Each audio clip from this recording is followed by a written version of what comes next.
Bonjour. Aujourd'hui, je vais voir avec vous comment aider les parents à avoir davantage confiance en eux quand nous sommes coach parental ou accompagnant en parentalité. Je suis Anaïs Severt, psychopraticienne, coach parental, formatrice, fondatrice de l'Académie des coachs parentaux.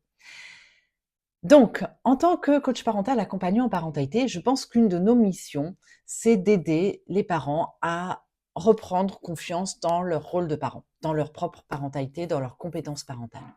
En fait, souvent les gens qui viennent vers nous, ils ont perdu confiance en eux, ils ont beaucoup de doutes, le métier de parent, comme on le dit toujours, ça ne s'apprend pas, ça s'apprend sur le tas.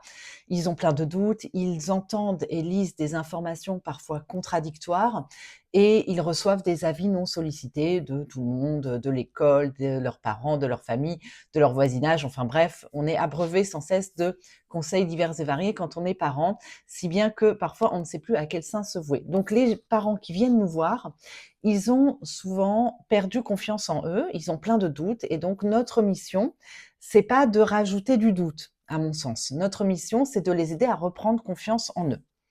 Alors, ça se fait de plusieurs manières, mais moi, une chose que j'aime beaucoup faire, c'est d'aider les parents à se reconnecter à leur propre vécu, à leur propre ressenti de parents. D'arrêter d'écouter sans cesse les uns et les autres, même si c'est toujours intéressant de lire et d'écouter ce que les autres ont à nous dire, mais en fin de compte, en tant que parents, on sait. En tant que parents, c'est nous qui connaissons le mieux notre enfant. Donc, aidons les parents à se reconnecter à cette écoute d'eux-mêmes et de leur enfant. Pour moi, c'est une des missions du coach parental. Donc, le coach parental, pour moi, c'est pas quelqu'un qui se situe au-dessus du parent. Moi, je propose pas un positionnement d'expert. Je propose plutôt qu'on chemine avec le parent et qu'on l'aide à reprendre confiance en lui. Finalement, c'est lui qui connaît le mieux son enfant. Donc, on va l'aider à cheminer, à se poser les bonnes questions et à s'écouter et à écouter son enfant. Et ça donne beaucoup confiance, ça redonne confiance en soi. Donc, pour que le parent il ait confiance en lui, c'est vraiment important que nous, en tant que professionnels, on ne prenne pas la position haute. On n'est pas celui qui sait. Moi, je sais comment vous devez faire. Non, c'est pas ça. C'est plutôt réfléchissons ensemble à comment faire au mieux par rapport à cette relation parent-enfant. Donc, ça veut dire aussi, pour que le parent reprenne confiance en lui, il faut que ce qu'on lui propose, ce qu'on construise avec lui, ce soit réaliste et ce soit réalisable. Sinon, ça risque de le mettre dans une situation d'échec. Vraiment, il faut partir de là où on est le parent. Si ce parent-là, il est très stressé et il crie beaucoup, du jour au lendemain, il va pas arrêter de crier. D'accord? Donc ça veut dire qu'il va falloir construire un chemin avec lui, pas à pas, pour qu'il puisse apprendre, ce qu'il, comprendre déjà pourquoi il crie, comment diminuer son stress, trouver des ressources pour s'apaiser et moins crier. Mais ça va se faire avec le temps. Donc les exercices, le cheminement qu'on va proposer aux parents, il faut que ce soit vraiment réaliste et réalisable pour pas que le parent se décourage. Donc nous, on a vraiment un rôle aussi d'encouragement et de motivation pour le parent. Et ça veut dire aussi qu'on va souligner les victoires.